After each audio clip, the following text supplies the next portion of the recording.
This man's name is Rusty. He is a former American soldier, teacher, and former American football coach at the school club he taught at.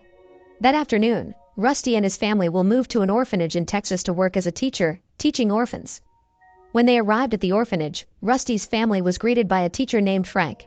In the middle of their chat, suddenly the police came with a teenager covered in blood named Hardy. The policeman explained that 2 days ago, Hardy's father was murdered and his mother just left, leaving Hardy alone with his father's corpse. Frank asks the police to take Hardy to the school's health clinic, while Frank would escort Rusty and his family to their new home. However, when they saw the poor condition of the house, Rusty's wife, Juanita, was disappointed. If it weren't for her husband's wish, she wouldn't have moved. That night, Juanita had trouble sleeping. Rusty tries to calm her down and promises to clean the house tomorrow. When Juanita sleeps, Rusty remembers the past. The time when he and his brother had to live and grow up in an orphanage. At that time, the children in the orphanage were never noticed by the government, even only considered a burden on society. Now, as an adult, he is determined to serve in order to provide a proper education for the children of the orphanage. The morning after cleaning the house, Rusty met a health worker named Doc Hall. While chatting, they heard the sound of pandy children fighting. Shortly after, Frank came. Doc, worried about the children being punished, tries to protect them. He explained to Frank that they were just discussing American football. Tomorrow, Rusty really wanted to form a football team at the orphanage school. Although pessimistic, the head of the orphanage finally gave permission. In the afternoon, on the first day of teaching, Rusty was confused. Why almost all the students in the class know one can count or read at all. But as a teacher, he still teaches them with great patience. After the lesson, Rusty immediately sent the children to the field to assess their ability to play football. Ready! Hide! You can't wrap up and put your opponent in a headlock.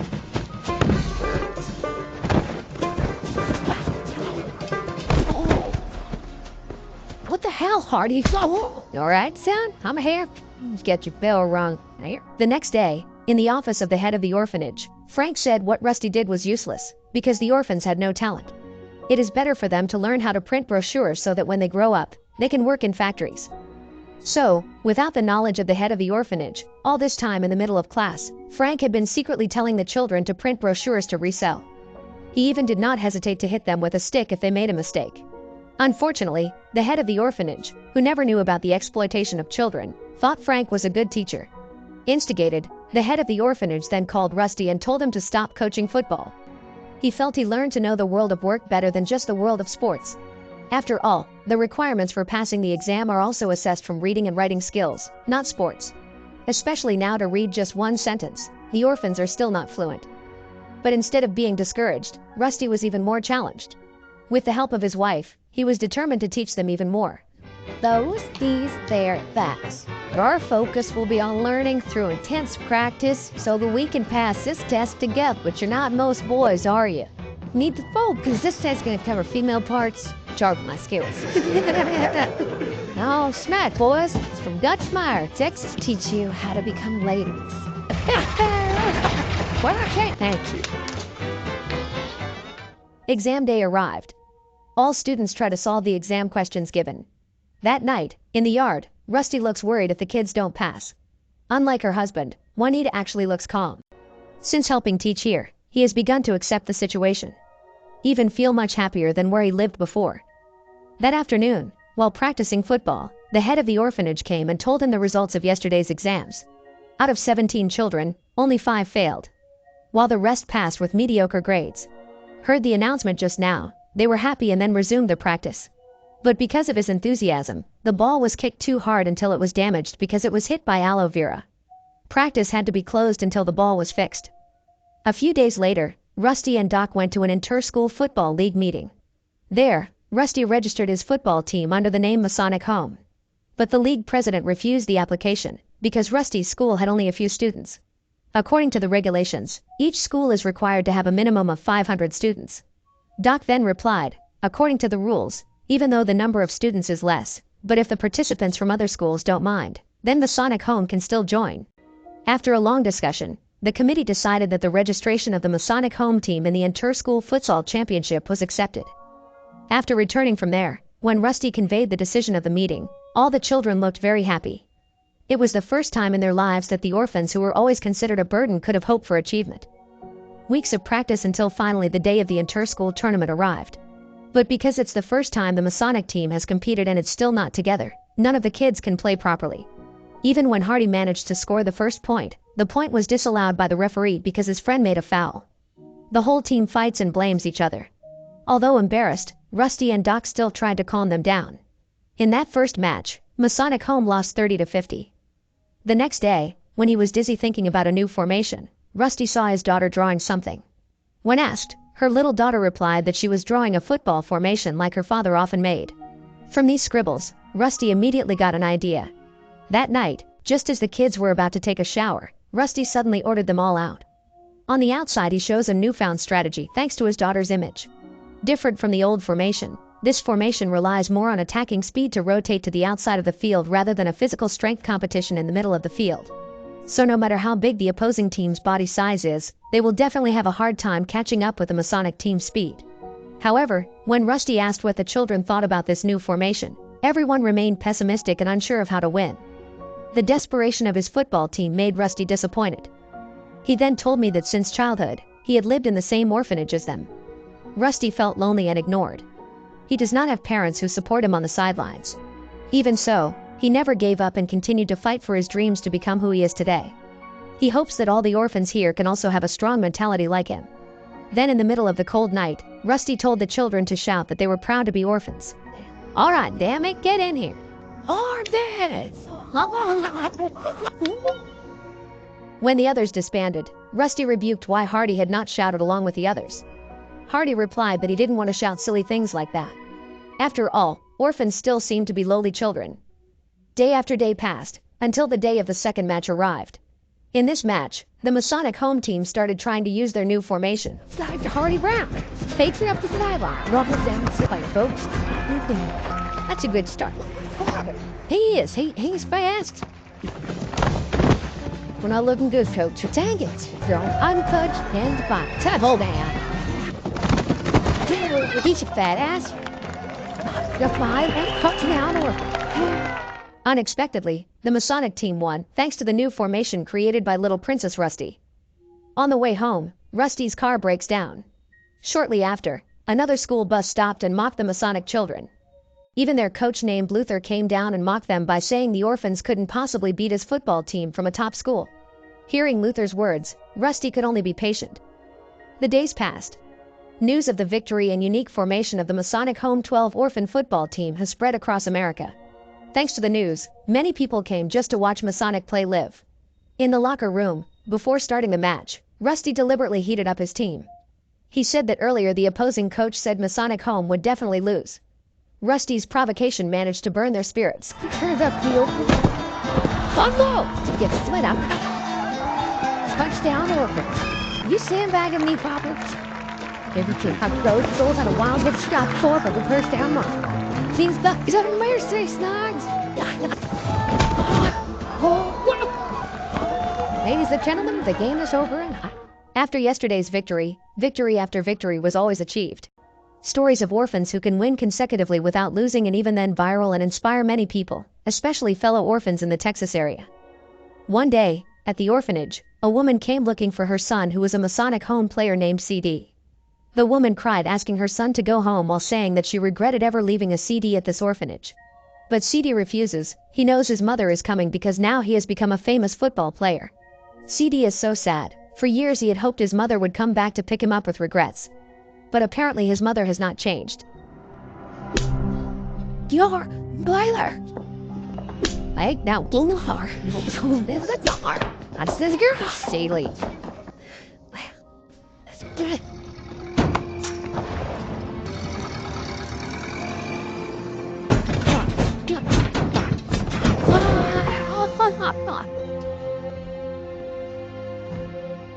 Seeing his friend's sadness, Hardy hugged CD and said that he was not alone. Hardy and all the kids here understand how CD feels. They all know how painful it is to be dumped by their own biological mother. Team Masonic Home's victory still continues. No opposing team has yet been able to defeat Rusty's unique formation. The news of their victory has always been eagerly awaited by Americans. Slowly, Rusty's dream to raise the status of orphans in this orphanage began to come true. The next day, The head of the orphanage gave a donation of football uniforms from another school team, a fellow tournament participant. The head of the orphanage explained that because the finances weren't enough to buy a football uniform, he took the initiative to ask another school for clothes to replace the old Masonic football team. After the head of the orphanage left, Rusty saw Doc drinking alcohol. Rusty throws the drink away and tells Doc to be a good example to the students. If the kids kept seeing Doc addicted to alcohol, one day they'd be drunk too. Hearing Rusty's words, Doc was silent.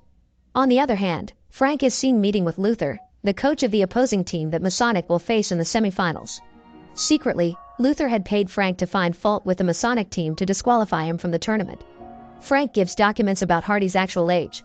In the document, Hardy's age is written 1 year older, meaning the Masonic team has violated the rules of the league tournament.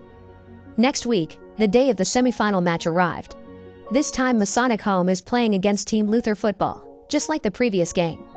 Point by point Masonic managed to achieve it easily. Seeing his team almost lost, Luther used a cheat. He ordered his players to injure the Masonic players.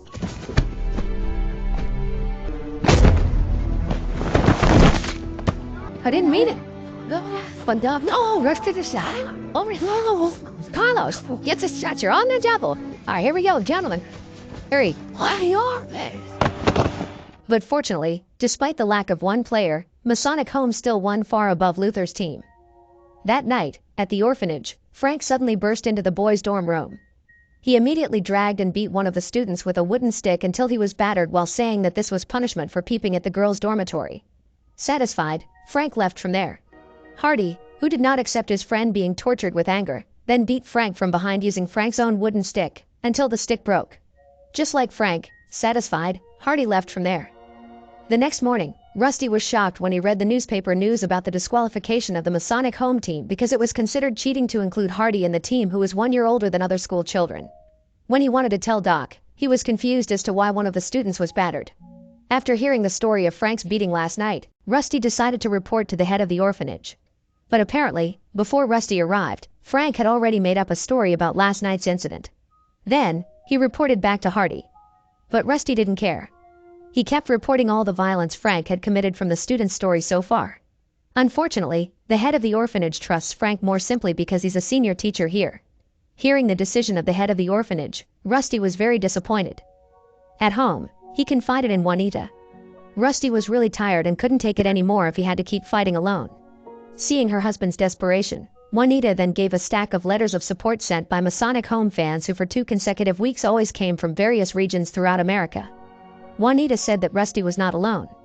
Out there are so many people who support him even though they have never met. While reading a letter on the terrace of the house, all members of the Masonic home team came and said that since last night's incident, Hardy had disappeared and had not returned to the orphanage. When he heard the news, Rusty was sure that Hardy would return to his old house. The house where Hardy's biological mother had left him alone with his father's corpse. In a stable, Rusty found the boy. He then tells the story of his past. In the past, he had also felt scared like Hardy when he was on the battlefield. Rusty witnessed her brother's death in front of her eyes. Right when his brother died, he thought that in this world there would be no one he could consider home anymore. But the story just now made Hardy angry, because he felt it was unfair to him. The pain was long gone and Rusty was healed too. While he is still tormented until now. Rusty hugged and comforted Hardy. At that moment, suddenly all the Masonic home orphans came. They sent Hardy back to the orphanage together. The orphanage that will always be Hardy's home. The next day, since news of the disqualification of the Masonic home team spread, many people protested and demanded the Football League overturn the decision. Due to the increasing public demand, to the shock of one country, an inter-school league session was held. The league chairman informed him that according to the birth certificate, Hardy's age was against the rules. But Hardy checked and he explained that the birth certificate belonged to his late brother who had died a long time ago. So the names of all the boys in the Hardy family are the same. The father's name is Hardy Brown, his brother's name is Hardy Brown II, while his name is Hardy Brown III. But even though it was explained, the league chairman still wanted to disqualify the Masonic team. It turned out that just like Frank, the chairman of the league also received bribes from Luther. When the decision was about to be passed, the secretary suddenly told him that the president had called because this news had shocked the public. The president decided to step in. On the phone, without further ado, the president, knowing there must be a dirty game inside, threatens that if the chairman doesn't allow the Masonic home team to continue with the league, then he will fire him right away. Hearing a threatening voice from the #1 man in America, The league chairman was very frightened and immediately announced that the Masonic home team would not be disqualified. Has been overturned.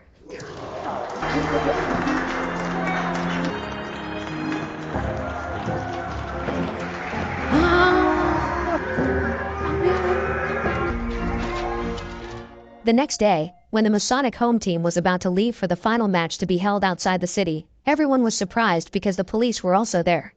At first, Hardy was afraid that he would be arrested for beating Frank at that time.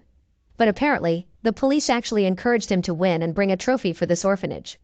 The policeman then continued his journey to Frank's office. When he got there, the police said that he got a report about the exploitation of minors and the torture that Frank had been doing for years. Frank is eventually taken to the police station along with a pile of evidence. But in this final match, the opposing team was very tough in the first round. For the first time, their unique formation could not penetrate the opponent's defense at all. The opposing team's score is superior. And the entire Masonic home team was beaten to a pulp. Someone I can see things. No. You're gonna tell me to block room up? Go, swipe your head. No matter how hard we try, we're so mighty. What now, coach? I'm a mighty warrior. Rusty was just silent watching his students despair. Everyone blamed each other and complained to each other in pain. They can no longer continue the game. In the midst of the chaos of the dressing room, Hardy pulled his own broken finger and shouted, "I'm proud to be an orphan." For a moment, the atmosphere became silent. Hardy, who had never wanted to say that sentence, finally said it out loud. He used to not believe that outcast orphans like them could win, but he was wrong. After the long struggle of the Masonic home orphan team, it turns out that they can make it to the final. That's why, now he believed and asked all his comrades to keep believing as well and not give up. Hardy pleaded that no orphans should give up until the end. These wounds were only minor wounds that could not possibly extinguish the spirit of warrior orphans like them. Hearing Hardy's words, the fire of the Masonic home team's fighting spirit rose again. Today that we are both got another half to kick those sandy ass. And come on, do it fast.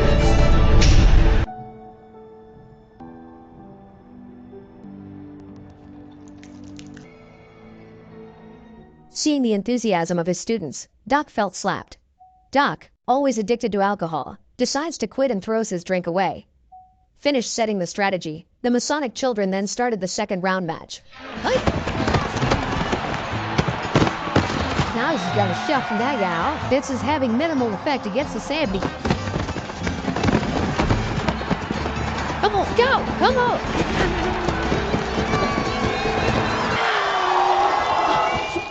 Hardy managed to score a touchdown and got 6 points for the Masonic home team.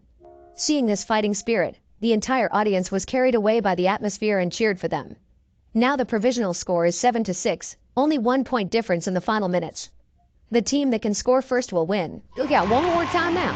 Short pass to Hardy. Take it in there, son.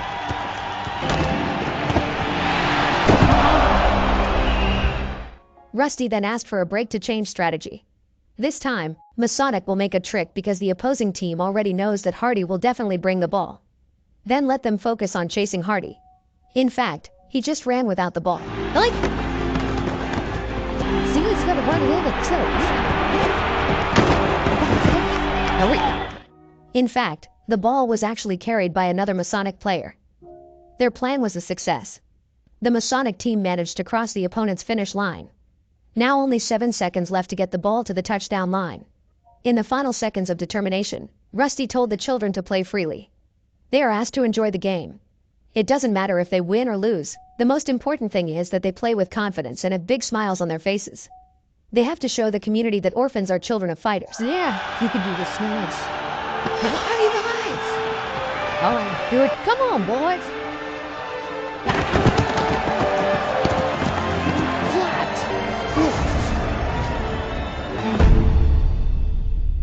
Come on, go! Come on. Come on, go!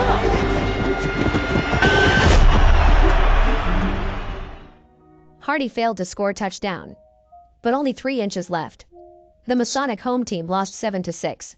However, in the midst of the disappointment of the opposing team's players, commentators and the audience cheered their support for Masonic home. The story of a team of 12 orphans who started out with nothing has now achieved more than they ever dreamed possible. Masonic homes cannot win a title that can be printed on the newsprint, but the story of their struggle will always be engraved in people's hearts.